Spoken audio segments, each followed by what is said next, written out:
Hello students.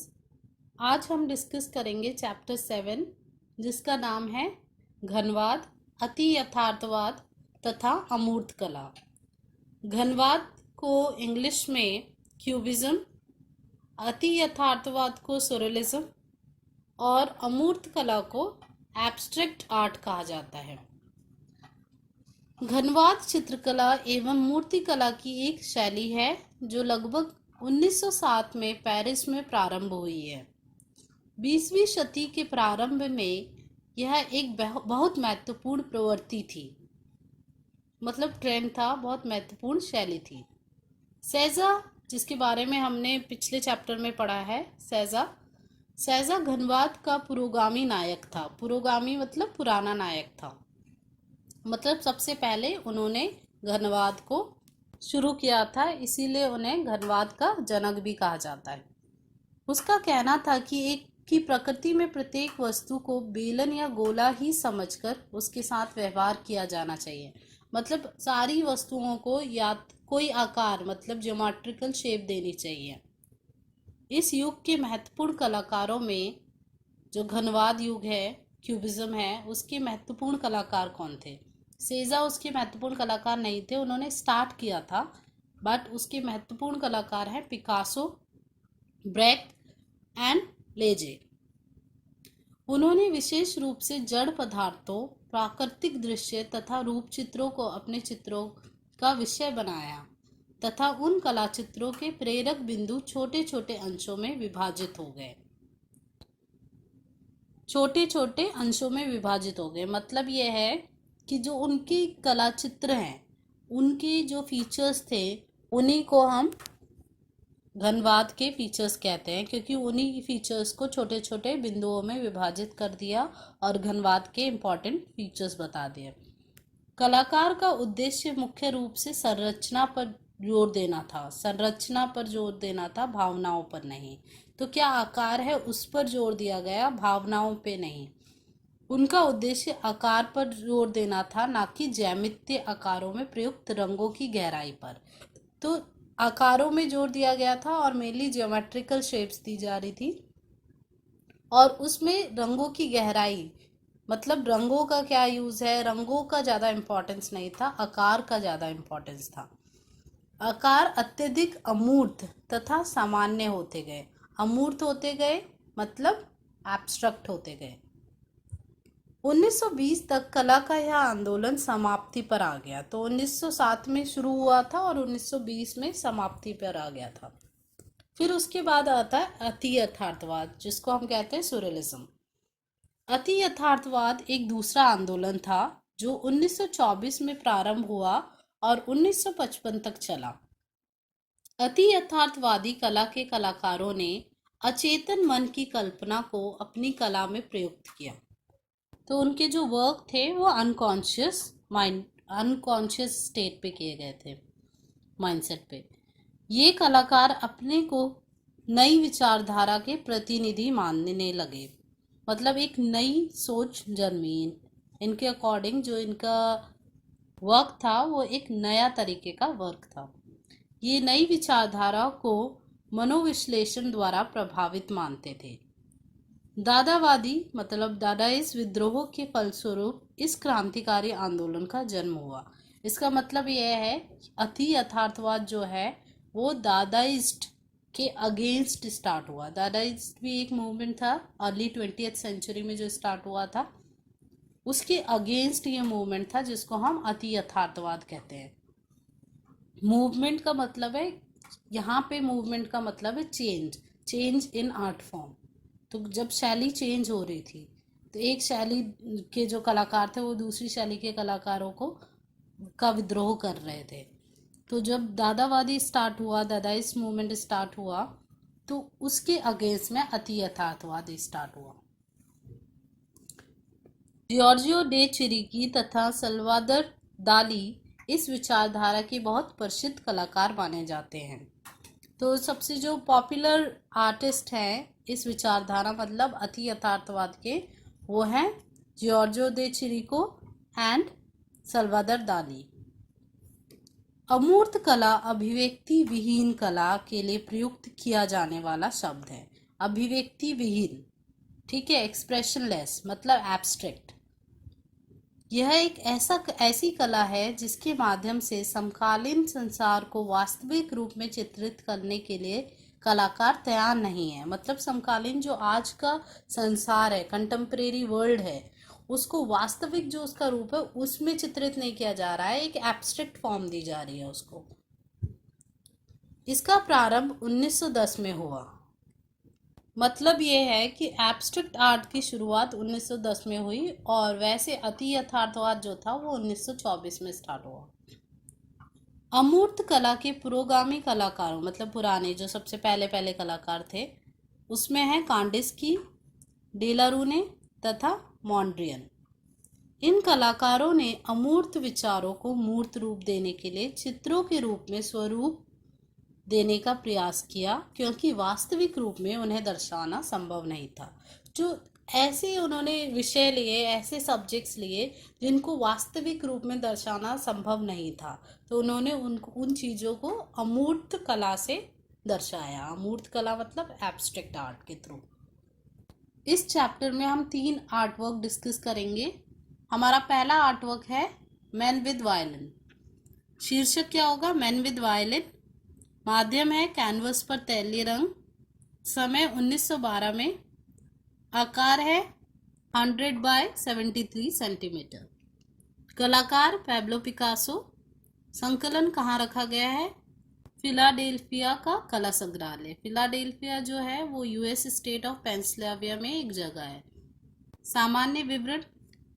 Pablo Picasso का जन्म 1881 में स्पेन के मालगा शहर में हुआ था। वह चित्रकार, मूर्तिकार के साथ साथ मृत्तिका शिल्पी भी था। मृत्तिका शिल्पी मतलब मिट्टी का काम करने वाला।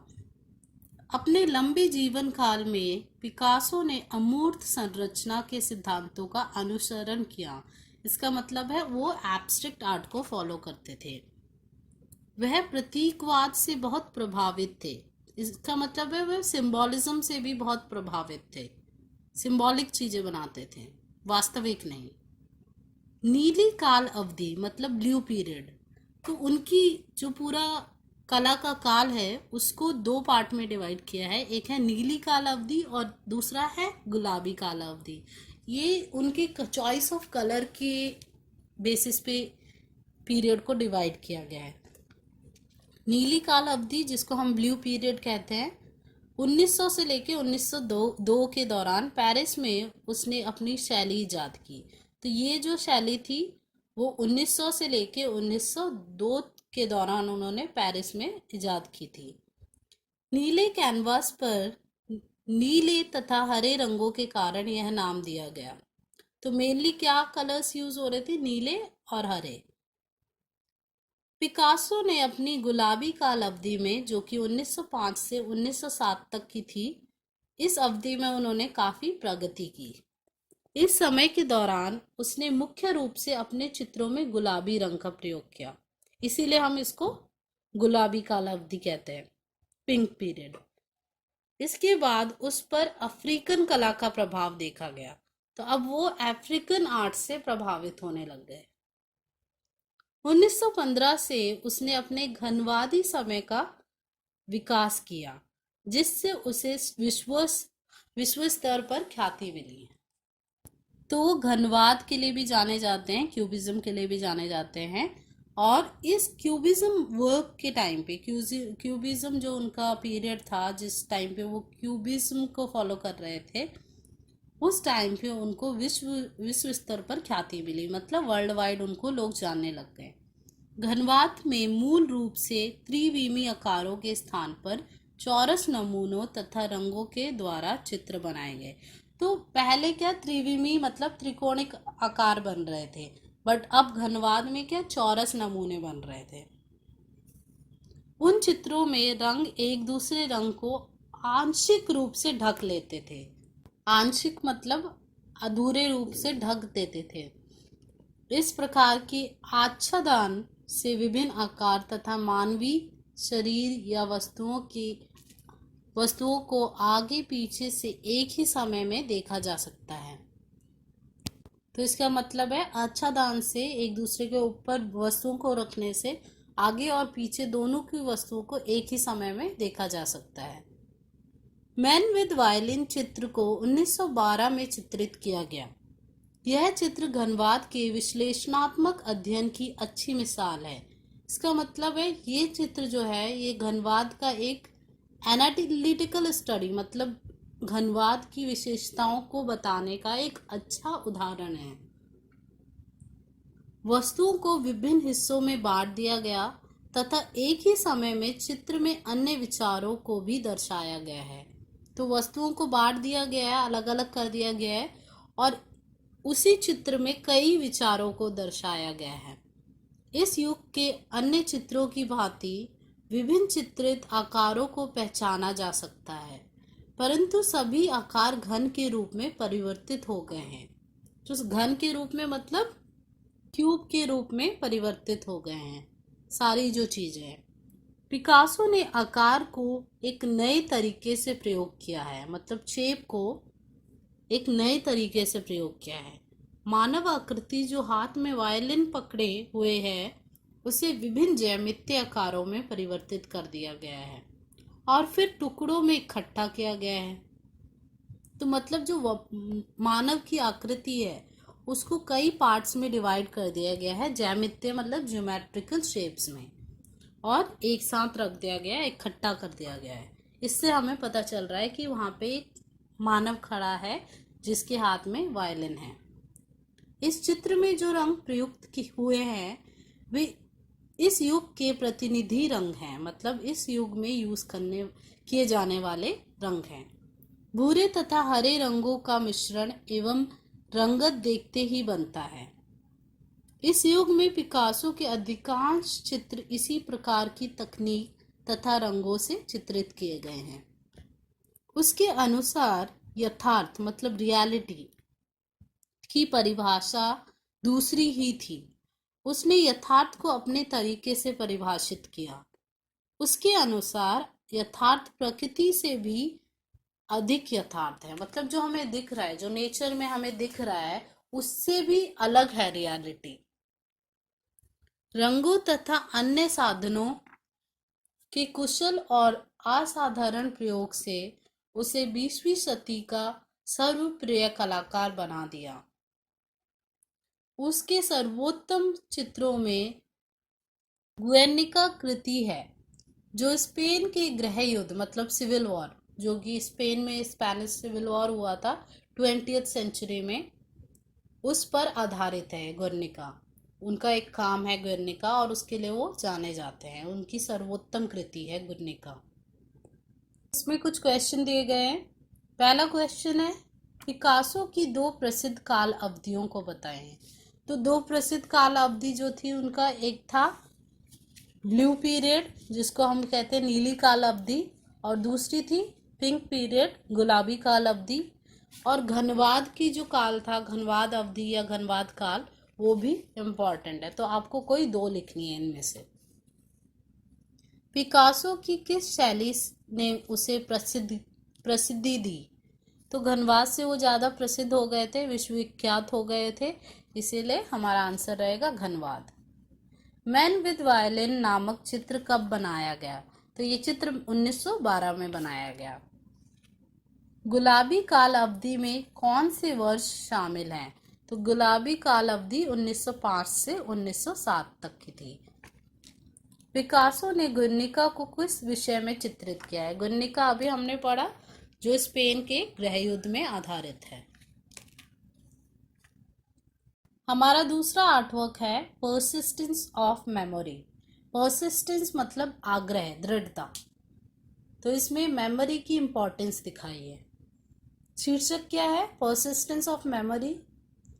माध्यम है कैनवास पर तैलीय रंग, ऑयल पेंट इन कैनवस। समय है 1931। आकार 9.5 by 13। कलाकार साल्वादोर डाली। संकलन कहाँ रखी गई है? Museum of modern art New York. सामान्य विवरण सल्वाडोर डाली अति यथार्थवाद युग का सर्वाधिक प्रसिद्ध कलाकार है। तो अति यथार्थवाद मतलब सरलिज्म। वह स्पेन का चित्रकार, लेखक तथा फिल्मकार है। उसने अपने चित्रों में अति यथार्थवादी तकनीक का प्रयोग किया है। जिस कला की उसने अपने युवा काल में महारत हासिल की थी, उसी का उसने जीवन के आगामी वर्षों में भी प्रयोग किया। इसका मतलब है उनकी टेक्निक जो थी वो सेम रही पूरे उनके जीवन काल में। तो इसका मतलब वो सरलिज्म को ही, अति यथार्थवाद को प्रैक्टिस करते थे अपने पूरे लाइफ टाइम के लिए। चित्र में आकार का थोड़े समय के लिए प्रयोग करने के बाद उसने अपनी कलाकृतियों में बेतुके, अरैतिक एवं विचित्र विषयों एवं वस्तुओं का चित्रण किया। बेतुके मतलब जो रिलेट नहीं कर रहे, ठीक है। ये अरैतिक एवं विचित्र विषय, डिफरेंट एकदम। पर्सिस्टेंस ऑफ मेमोरी अति यथार्थवादी आंदोलन का प्रतिनिधि चित्र है। इसका मतलब वह जो पर्सिस्टेंस ऑफ मेमोरी, जो ये आर्ट वर्क है, वो अति यथार्थवाद को रिप्रेजेंट करता है। चित्र में असज्जित मतलब बिना पेड़ों के प्राकृतिक भूदृश्य, नेचर दिखाया गया है तथा शांति को चित्रित किया गया है, बिना नेचर को दिखाए। यह चित्र युद्ध के बाद का दृश्य प्रस्तुत करता है, जिसमें सारे मनुष्यों के मारे जाने के कारण शून्यता व्याप्त है। शून्यता मतलब कुछ दिख नहीं रहा है, कोई मनुष्य, जीवन नहीं दिख रहा, जीवन का एब्सेंस है, लाइफ का एब्सेंस है। इस चित्र में जीवन से संबंध यदि कुछ भी वस्तुएं हैं तो वे विलीन और लुप्त होती घड़ियां हैं। जो आप घड़ियां देख सकते हैं इस चित्र में, वो लुप्त हो रही हैं, खत्म हो रही हैं। डाली के इस चित्र में, डाली मतलब साल्वाडोर डाली, डाली के इस चित्र में विलीन होती घड़ियां वास्तविक लगती हैं, रियल लगती हैं तथा मानव के अशांत मन को दर्शाती हैं। यही सब कुछ उसकी अन्य कलाकृतियों में भी देखने को मिलता है। डाली की अपनी शैली शास्त्रीय तथा सुस्पष्ट है, परंतु उसकी विषय वस्तु उसके स्वप्नों तथा दुस्वप्नों से ली गई है। मतलब जो उनके सब्जेक्ट हैं, उनके आर्टवर्क के सब्जेक्ट हैं, वो उनके स्वप्नों से, उनकी इमेजिनेशन, कल्पनाओं से लिए गए हैं। डाली की कृतियों में वस्तुओं का समूहीकरण मतलब ग्रुपिज्म उन्मुक्त ढंग से किया गया है, अच्छे ढंग से किया गया है तथा उनका सांकेतिक मतलब सिंबॉलिक अर्थ है। मतलब जो चीज़ वो दिखाना चाहते हैं, बताना चाह रहे हैं, एक्सप्लेन करना चाहते हैं, वो सेम नहीं बनाएंगे, वो कुछ और बनाएंगे, उसको सिंबॉलिक वे में प्रेजेंट करेंगे। ये कोमल घड़ियां नई तथा अप्रिय बिंब उभारती हैं। चींटियां एक दूसरे के ऊपर चढ़कर रेंगती हैं, मानो सड़े गले खाने के ऊपर से गुजर रही हों। उनके आकार घड़ी की सतह को पूर्ण रूप से ढकते हुए हीरे जवाहरातों के गहनों जैसे लगते हैं। उसके सारे चित्र एक भिन्न प्रकार की चित्रमय भाषा का सृजन करते हैं। मतलब चित्र एक डिफरेंट तरीके की चित्र को दिखाते हैं। डाली का कोई भी चित्र वास्तविकता को प्रस्तुत नहीं करता, जो रियल है उसको प्रस्तुत नहीं करता, वो सिंबॉलिक वे में रिप्रेजेंटेशन बना रहे हैं, अपनी प्रेजेंटेशन दे रहे हैं। उन चित्रों को देखने से ऐसा लगता है मानो कुछ वस्तुओं को छोड़कर सभी कुछ अस्वाभाविक हैं। ठीक है, अस्वाभाविक हैं मतलब जैसी होनी चाहिए वैसी नहीं है, जो उनका स्वभाव है वैसा नहीं है, सारा सिंबॉलिक रिप्रेजेंटेशन है। यद्यपि डाली अपनी योग्यता एवं कल्पना के आधार पर एक महान कलाकार माना जाता था, तथापि उसका काम करने का तरीका अपना ही था, मतलब डिफरेंट, अपना अलग ही था कुछ, जिससे अरैतिक वस्तुओं का चित्रण ऐसा होता था कि वे वस्तुएं दर्शक को अपनी ओर आकर्षित कर ही लेती थी।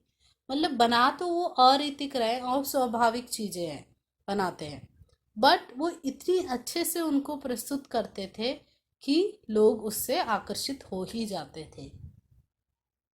उसका प्रस्तुतिकरण, प्रेजेंटेशन का तरीका ऐसा था कि कभी कभी वह अपने प्रशंसकों को तथा आलोचकों को नाराज कर देता था। उसका थिएटर से संबंधित सनकी व्यवहार भी उतना ही विशिष्ट है, मतलब उतना ही जाना जाता है जितना कि चित्रकला के विषय में उनकी ख्याति है, जिससे जनता का ध्यान आकर्षित होता था। उसकी मृत्यु 1989 में हुई तथा उसने अपने पीछे विला वेटिन तथा लॉर्ड हल्क्यून जैसी महान एवं प्रख्यात कलाकृतियां विरासत में छोड़ी। ये उनके आर्टवर्क है। उसी प्रकार स्मॉल बॉटल ऑफ रम तथा honey is sweeter than blood उसकी ख्याति प्राप्त कृतियां थी। ख्याति प्राप्त मतलब पॉपुलर आर्टवर्क है उनके। अब इसके कुछ क्वेश्चंस हैं। पहला क्वेश्चन है, सल्वादार डाली की शैली क्या थी? तो उनकी शैली थी अति यथार्थवाद, सोरेलिज्म। उसने क्या तकनीक अपनाई? अति यथार्थवाद की तकनीक उन्होंने अपनाई। डाली की अति यथार्थवाद की एक कृति का उदाहरण दीजिए। तो आप उसके एक कृति का उदाहरण देना, आर्टवर्क बताना है, तो आप लिख दीजिए परसिस्टेंस ऑफ मेमोरी। नेक्स्ट है, परसिस्टेंस ऑफ मेमोरी नामक चित्र में आपको क्या दिखलाई पड़ता है? तो परसिस्टेंस ऑफ मेमोरी नामक चित्र में हमें प्राकृतिक दृश्य दिखाई देता है और विलीन होती घड़ियां दिखाई दे रही हैं। हमारा तीसरा आर्टवर्क है ब्लैक लाइंस।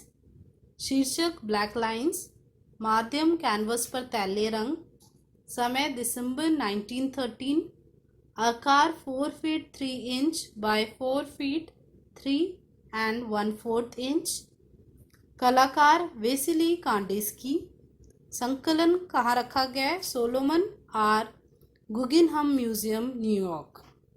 सामान्य विवरण, वेसिली कांडेस्की का जन्म 1866 में रूस में हुआ। वह अपने समय का प्रसिद्ध चित्रकार तथा कला सिद्धांतवादी माना जाता था। कांडेस्की अमूर्त कला के जन्मदाताओं में से एक हैं, मतलब एब्स्ट्रैक्ट आर्ट को जिन्होंने स्टार्ट किया था उनमें से एक हैं। उसने असादृश्य मूलक, मतलब जिसका दृश्य नहीं होता, एब्स्ट्रैक्ट कला को 3 मुख्य श्रृंखलाओं में बांटा है।